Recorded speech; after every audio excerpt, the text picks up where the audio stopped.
Hello fellow travelers, this is Natalie at Marquestra. Welcome back to the channel where we discuss solo travel, midlife travel and slow travel, and in many cases house sitting, a topic that's very dear to my heart since I've been using it for the last 5 years now to enable me to escape the crazy winters from Canada, where I'm from, and it helps me save a load of money on accommodation and being able to discover new countries at a affordable rate. So I do travel sometime in hotels and Airbnb and stuff like that, but I do use house sitting a lot. I think it's a great way to travel, and we've covered that in the last few videos where on the channel you'll see we've covered so far how to look for jobs for house sitting. That's the first step. Second step was about how to fill out your application, your profile, to make sure that you're putting forward your best self so that homeowners reach out to you or actually accept your application. And lastly, the last one we've just done was about how to prepare your application letter when you're ready to send, and make sure that you put all the important information in there. So today we're actually going to be discussing about your Skype call. You're actually, now you've landed that house sit, well, you've landed an interview for the house sit, and you're about to talk or Skype with the owner. And you have questions that you should ask. These are essentials questions that you should ask, so you don't find yourself in a particular situation where you thought it was included or it's not. So to avoid any misunderstanding or misconceptions, we're going to cover today things that I've learned along the way, and through other house sitters also we discuss things that should be included. So let's start, shall we? Oh, and as usual, you'll see in the table of content below, you'll see the timeline of each topic that we're about to cover. If you want to jump right ahead, you can do that. Just look under the caption. So first thing that's very important, we're gonna do this as if we're talking about pets. Obviously, there's some house sitting jobs that don't require you to look over a pet, but those are more rare. So we're today going to be discussing questions you should ask if at least there's a pet involved, and the ones that require a little bit more questions are dogs. Cats don't require as much questions. They are, but not as much. So let's go with dogs. Let's go with that concept. The first one would be, what's the pet's exercise routine? I've had a dog for 11 years. The dog was a urban dog, lived in a condo and lived in a house, and basically before we went to work and after we came back from work was the amount of walking that the dog had. But it's not always the case. If you're house sitting, you're probably going to be with people that are traveling for a long time. A lot of time it's not saying it's solely that, but often it's retired people, and they have a lot of time to walk their dogs. So we've had a few surprises. I've had a few surprises where you need to ask, what's the amount of walking that's involved?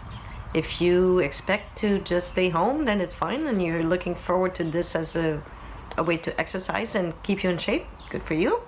And I do, because I work from home, and for me, having dogs, like today I have 2 greyhounds. They're very sweet, adorable dogs. If it wasn't from them, I don't think I'd be as motivated to go outside and actually walk. So this is for me a good discipline to go out and exercise. But if that's not your case and you're looking to actually go just out and about, fitting in 3 hours of walking a day might be an issue for you. So you might want to consider asking first, what's the exercise routine for the dog? Are we talking about a 15 minute in the morning and a 15 minute at night? Most probably not. If it's an hour and a half in the morning, an hour and a half at night, that's a different story. It's happened to me, so that's why I'm saying it's not it's not as rare as you can think. So another one that you might consider as far as the animal is concerned, you might want to ask, well, you not might want to ask, you want to ask, is the dog or the cat, because I've heard of that from cats too, are they early riser or not? Put things in perspective. Did a house sit in Brisbane, Australia, lovely dogs, Airedale, but it's so hot there that the dogs were used to getting up at 5 a.m. So, okay, I'm not necessarily the biggest early riser, but I can get up at 6 or 7, but 5 was a little rough. I do appreciate that we needed to do it because it was really hot outside, so that's fine. But if you're not a morning person, you need to ask if the animal is, because you might find yourself in a weird surprise. So they maybe not. Like these guys that I have right now, these greyhounds, they don't wake up until I wake up. And if I wake up and I go do my thing and do my morning routine, and sometimes they're still asleep and they don't even care. I have to actually wake them up sometimes to say, can we go for a walk now and can we have breakfast? So each dog is different. And that brings me to the second subject, to the other subject, which is what's the pet's personality? Now, you hope that when you look at an application or a house sitting job, you hope that the pet is going to be marvelous and kind and friendly and all these good things, but you don't know what's the situation. Some homeowners will be very transparent about the dog's personality, and I'd say 99% of the time it's fine and the dogs are very pleasant. But I've had a situation where we've been warned that the dog was a little timid at first and might have a little bit reactionary behavior, and it was a little worse than we expected. So that's when I was actually house sitting with my partner. But yeah, you need to feel confident if they have a personality behavior problem, that you feel at ease with that. Otherwise it might be a deal breaker with you, but you just need to put that forward right away so that you know, are they good on leads? Can they socialize with other dogs? Are they good with kids? Do they bark? Are they aggressive? Like this particular dog I'm talking about wouldn't let me back in the bedroom if I had to go to the loo in the middle of the night, which was kind of a little bit of an issue. So she started sleeping outside the bedroom with the door locked so that she couldn't get in. Otherwise it was terrifying. So it kind of it happens. So you just need to know. So another subject that's also very important for house sitters that are using the platform to travel. I mean, we are all traveling, but if you're using it more for a vacation base and you really want to go exploring, you need to find out, if it's not already established in the actual job description, you need to find out how long can you leave for. Some will say, I read one yesterday that not more than an hour. I was like, well, I can't be captive in a house. I can't leave for more than an hour. Unless you tell me that I can actually bring the dog with me, that doesn't sound reasonable. So unless you're looking to do a retreat and you want to stay home, that's fine, that's for you. But usually you want to aim between, not a lot, some people will say it's okay up to 7-8 hours. There are probably people that work. A lot of them will say up to 5-6 hours. And I've seen descriptions that say up to 3 hours. So you be the judge what you're okay with. So it's just an important question so that you don't find yourself going, oh my, I didn't know, and then you're stuck kind of feeling responsible, not leaving the house and stuff like that. You also need to ask, am I going to get any personal space allocated for me? So this is good if you're actually house sitting for a period of time that's more than a week. So if you arrive and you're there for, I don't know, you want to be there for 3 weeks, 4 weeks, 2 months, 3 months, are you going to get any wardrobe space? Am I going to get a closet space, is what I'm saying. Will I have a little bit of space in the pantry and in the freezer? That sounds weird, but there was a case where I was there for 1 month in Australia, and we were close to the city, but it's not the point. I don't know if it's a North American thing that when you go do groceries, you want to bring back stuff and stuff it in the freezer so that you don't have to go every day. And because after 2-3 days, you're not sure if the meat's gonna keep just in the fridge. Anyway, so I didn't ask and I didn't check. And the day before she left, we realized that the freezer was full to the rim and there was not even space to put a piece of sliced bread in there. So it was like, I'm there for a month. What am I supposed to be doing? Like, I have to go to the grocery every 4 days, pretty much, more or less. Anyway, it didn't seem reasonable for me as a North American. That could just be me, but it could be something that could be something discussed once you do land a job. It doesn't have to be in the interview, but these are just questions that I think should be brought up once you actually talk with the homeowner. It could be at the end of your conversation, you kind of get a feeling that this is going to go forward. Just ask, will I be allocated any personal space in the pantry, in the fridge, freezer, and in the bedroom or in the bathroom. So, also, sleeping arrangements. Now, I've been very lucky. All the sits I've done, I've had a proper bedroom. Some were finer than the ones I have back home, with proper linens and pillows. Well, that's a different question. Sometimes we're very picky about our pillows, aren't we?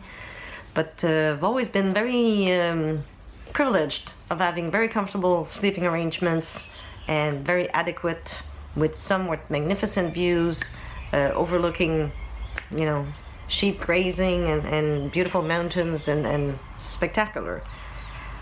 But I think it was this morning or yesterday, I read on a house-sitting website, Facebook group, that the lady was asking, do you think it's unreasonable?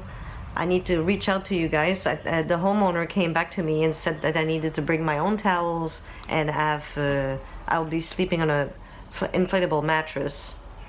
I'm like, what? This is not prison. This should be an exchange of services. Oddly, you wouldn't think you need to ask, but you should ask. What kind of sleeping arrangements are they going to be offering you?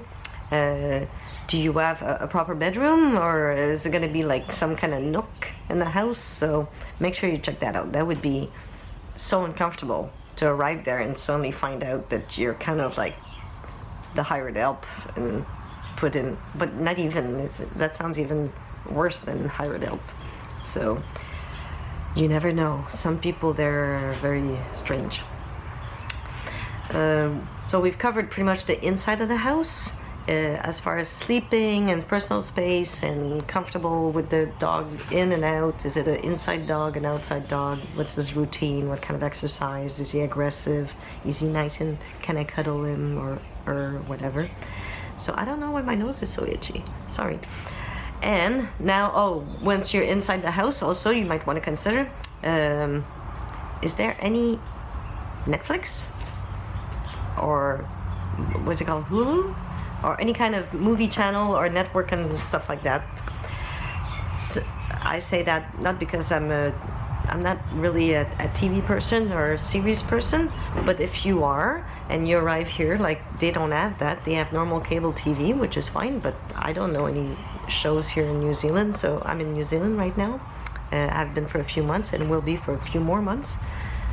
So if you want to watch your series, you can do that with your own tablet or your own laptop on your own Wi-Fi, if you have Wi-Fi included, obviously.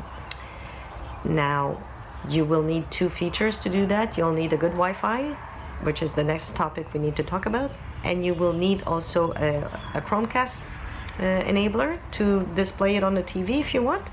Or a VPN. If you already have an account on Netflix and you want to continue watching your series, you can just subscribe to an ExpressVPN or any kind of VPN network to enable you to continue to watch your stuff. So that's pretty interesting way to do it. So it brings us to Wi-Fi. Super important for me. Top of the list.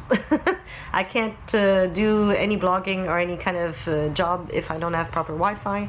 So that's like a given. I need to have that figured out. I do ask a speed test before I conclude that it's a yes and a go. We do discuss it for a few minutes with the homeowner. I need to know upload and download speed. Otherwise, for me, that's a deal breaker. If it's only for a week, I can get a SIM card, but that would gobble up way too quick. Or a hotspot, if you have a hotspot that you can use, fine. If you're already within your country and you have your data, fine. It's just the question is, it's a topic that you need to ask. Is it going to be included You need to know, are they going to charge you, or is it unlimited? Is that included? Because you might, the idea today that I want to put forward is, don't take for granted or presume that what you would think is included, because you'd be surprised. A fellow travel blogger, her name is Faith Coates. I hope I said your name right, Faith. A fellow Canadian who now lives in Ireland had I think she actually wrote and dedicated a post to it. She had a nightmare story about this owner that didn't tell her that the utilities were not included. So she stayed there for 2-3 months and received the bill at the end. She also had over 300 potted plants that she had to water. So, things that you think would be pretty obvious to mention or to talk about, you'd be surprised. So go with the assumption that you don't know anything, and yet you should ask all the questions. There's no stupid questions. Better safe than sorry, I think, for both. It's not only about the homeowners vetting you, it's also about you vetting them. Some people think that you should be so privileged to stay in your house and in their house, and some places it's the case. But you also need to feel like you're offering a good service, and in exchange of that, you need a certain amount of things that are covered, like comfort and certain utilities like heat and Wi-Fi and stuff like that. So it's up to you to decide if you think it's okay. Somebody once put it in perspective that if they weren't be paying for it, like if they put the key in the house and put the dog in a kennel, would they keep paying for this? If they would be, then it should be included. If they wouldn't be, then maybe you can discuss paying for it. Example, heating. If you're in the middle of winter in a place that's really, really expensive, chances are they'd be heating the house anyway. So should you be paying for that? Probably not. But if you need to put fire and wood in the fireplace, maybe you should cover some of the cost for the lumber. You say lumber? Anyway, for the wood, the firewood, to put the logs in the fireplace. So maybe you need to actually chip in. I did in the UK. I didn't have to do it often, but there was a little cottage and they did have a little electrical heater. But if I wanted to do a fire, they had supplied a few logs initially, but if I wanted the ambiance and stuff like that, I had to cover my own cost of buying more wood, and I thought that was fair. I mean, I didn't need it. It was for me. So you always try to go with the logic. Would I have incurred those expenses independently of the pets, or would they have incurred those expenses independently of you being there? So just trying to be fair. I think that's just normal stuff. So we've talked about the Wi-Fi and the utilities now. I think it's more popular in Europe to charge the house sitter for utilities because it's so much more expensive there. So you'd want to make sure that it's the water or heating, air conditioning, stuff like that that's really expensive to cover over there. They might not be included. So make sure you ask and don't get with a big surprise at the end of your sit. Last thing you want to ask, we've covered that maybe in another video. If you didn't check already, make sure you see the other videos that are on the channel and subscribe. And one thing we've covered in another topic is the car included? So access to the car, like mentioned before, it might not say if it is or not, but it doesn't hurt to ask. You can ask if there's a possibility for you to actually rent it out of them, or maybe they lend it to you, but you offer to actually give money for the excess if you would scratch the car or something would happen to the car for the insurance purposes. So I think that's pretty much a fair trade. If the car is just going to be there in the garage and not used, if you show that you have a good clean driving record like I do, I make sure that I maintain one especially for that purpose. Then I think it's worth asking. There's nothing to lose from asking. Oh, tasks. We didn't cover tasks. Okay, tasks. The pet's routine now we know, but will there be any other tasks involved? Example, a pool. Is there a pool man that comes? The yard. Is there a yard man that comes? Are you expected to do that? So I'm lucky. I'm here for. I'm lucky a lot. It seems like I say that a lot. I'm gonna be here for 6 weeks, but it's kind of the. This is not really winter for me. I have this on, but this morning it was actually hot. It just cooled off a little bit. So technically the grass is not really growing. It's, I think, moved like this in the last 2 weeks. I've been here for a few weeks now.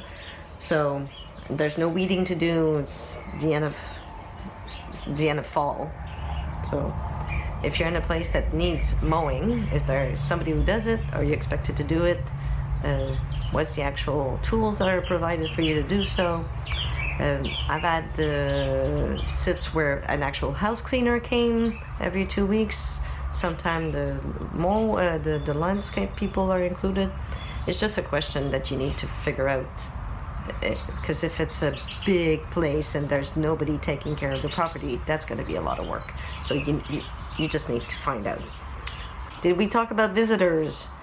Super important. I can't believe, what am I, like, I'm trying to like get rid of all these things I need to ask you. Okay, visitors.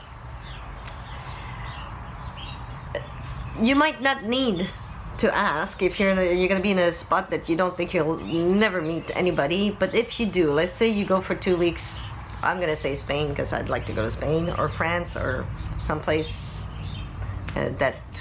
away from your home, and you're going to be there for 2 weeks, and it looks splendid and it's a beautiful region, and you wish your family could come or your friends could come and spend some time with you. Fair enough, but you need to ask. Can you receive any visitors? Will there be any place for them to lodge? Or if it's not okay with them, if they actually go sleep at a nearby accommodation or lodging, can they actually get in the house? Can they come in the house? You can't presume that even if there were family members of the homeowner that live within the vicinity, you can't presume that they're welcomed into the home. So you need to figure out visitors from the locality, visitors from your background or family, or just friends or people you met. You need to figure it out. Most of the time people say yes. I've never had a no. We've had overnight guests. Some were travel bloggers that were actually house sitting nearby. Hey Nikki, this is how we met, from above us all only skies. So you could, it's a fair request. You're not captive and in prison. If you're going to be going to a specific region and you want to explore and be able to invite some people over, I think it's fair. So make sure you put that on the list. Can you have visitors? Very important, very important. Now, I'm going to go through that list to make sure I didn't forget anything. We talked about how long can you leave for? Is there space for you? The tasks, the visitors, sleeping arrangements, utilities included, Wi-Fi, super important, TV, like is there any movies and stuff, the car, and the pets routine. Now, lastly, to get back to the pets routine, I've decided now that if I do pet sitting for dogs, at a minimum, I require the yard to be fenced. If there's a hurry, the dog feels like it wants to go at 10 a.m., at 10 p.m., and I'm all snuggled in bed, and the dog just wants to go for, sorry, I almost fell. It wants to go for a little wee. It's nice to be able to just open the door and get him to go wee outside. That you don't want to, you don't want to have to get dressed every time that the dog needs to go for a wee. If the dogs are very disciplined, these are, like I basically have to push them out at night to go do a wee, but it's not always the case. Some are like every hour they want to go wee. I had a little guy in Montreal, but it was minus 15 outside, and I had to walk him 3 times a day so he could do his business. So it was not that much fun at minus 15 or minus 20. If he had a yard at night, there's certain nights there was a snowstorm, it would have been nice to just open the door and let him out, and then the next day do walks. So that's a little thing that you might have not thought about asking. Is there a fenced yard? Or if you're in a unit, are you on the first floor so that the dog can be let out easily? So little tips that are kind of important. Also did a house sit in Ontario. That same aggressive dog, which was a newly built house, so they didn't have a yard. Well, they had a yard. They didn't have a fenced yard. So, and the dog was walking 4 times a day. 4 times a day, which meant that, and it was really cold. It was winter, so we couldn't just let him out if it needed to go wee, and we needed to walk. So it's not all glory all the time, but most of the time it's you get to pick. So it's up to you. For us, it was a convenient thing because we were close to family and we needed to be there, and it was an opportunity to do that.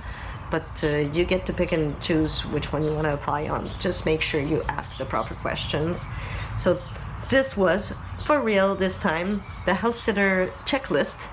Things you need to ask the homeowner before you say yes to that house sitting job. I hope you enjoyed it. If you do enjoy these videos about house sitting, make sure that you subscribe to the channel and click that bell, because is it on that side or on that side? Click that bell so that you get new notifications of videos going up.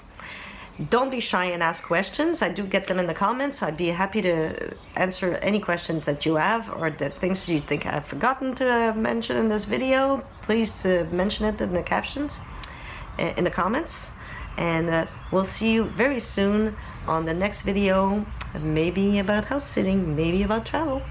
Ciao for now, guys. Carpe diem. Keep living that wonderful life and seize the day.